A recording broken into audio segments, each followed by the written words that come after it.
So here we have the BMW 320i M Sport GT automatic on a 69 plate. I'm going to start off by showing you around the outside of the car, and then we'll hop in and run through some controls on the inside. But from the outside, you can see that it's a 5-door car with alloy wheels and tinted windows. Let's start off inside the boot and then work our way around the rest of the car from there. So the tailgate on this car will open electronically. You can do that from the key, or you can do it from the tailgate itself. As we approach the back of the car, you'll see we have reversing sensors. This car's also got a reversing camera.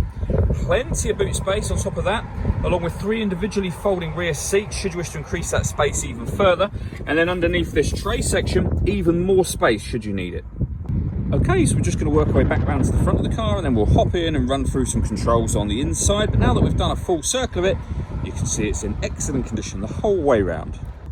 Just briefly before we climb in, I think it's well worth seeing the interior from this exterior point of view. You get full leather seats, as you can see. There's plenty to run through on the dashboard, so let's hop in and we'll do that now. Okay, now that we're inside the car, we're going to start with the dials. On the far left-hand side, we have the fuel gauge, followed by the speedometer, the rev counter, and the coolant temperature gauge. In the middle, you can see the trip computer for the car. You can change the information that's displayed there by pressing a button on the end of the indicator stalk for various different bits of trip computer info, eventually back round to the beginning again. If we back out to the steering wheel, on the left-hand side, we have cruise control and speed limiter. And on the right-hand side, stereo and phone controls, including voice activation just there. Behind that, we have a minus and plus pedal. That is so that you can change gear manually with this automatic gearbox should you wish to. Before you can use the phone, you need to pair it up to the car, and that is done over on the screen in the center here. This car has got BMW's business navigation system.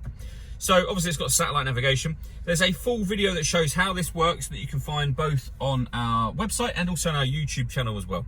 All the movements that I'm making with the screen are all being done using the iDrive system, which is essentially this dial. These buttons as well, but this dial will do pretty much everything. So you can turn it to communication, for example, manage mobile devices, and this is where you'll pair your phone. You'd connect the new device and follow the instructions on screen from there. When it comes to music in this car, we have DAB, FM and AM radio. We have a CD player. We have Bluetooth audio. So once you pair your phone, you can obviously make and receive phone calls, but you'll also be able to stream your music wirelessly as well.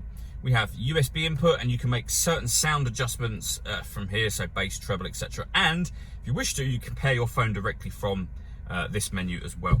I did mention the reversing camera, so you can see there that's a full color reversing camera. And on the left hand side, you have a visual guide for the parking sensors themselves as well.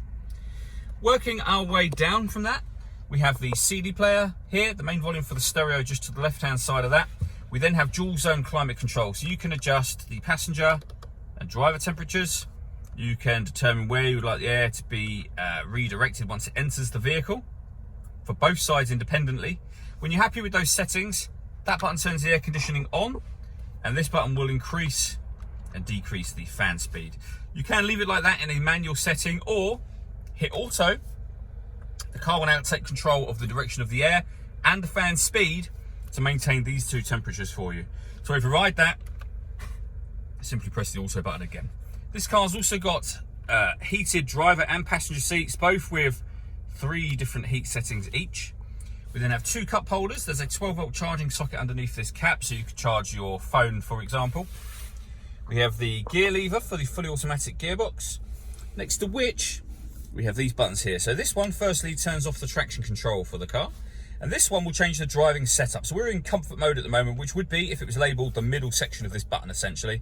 But you can go up and you can go down. If I press that button, for example, we are now in sport mode for the car. If I press it again, we're in Sport Plus mode. We can go back down to Sport, down to Comfort, which is your everyday driving, and down again to Eco Pro, should you wish to. All that leaves me to say is thank you for taking the time to watch this video.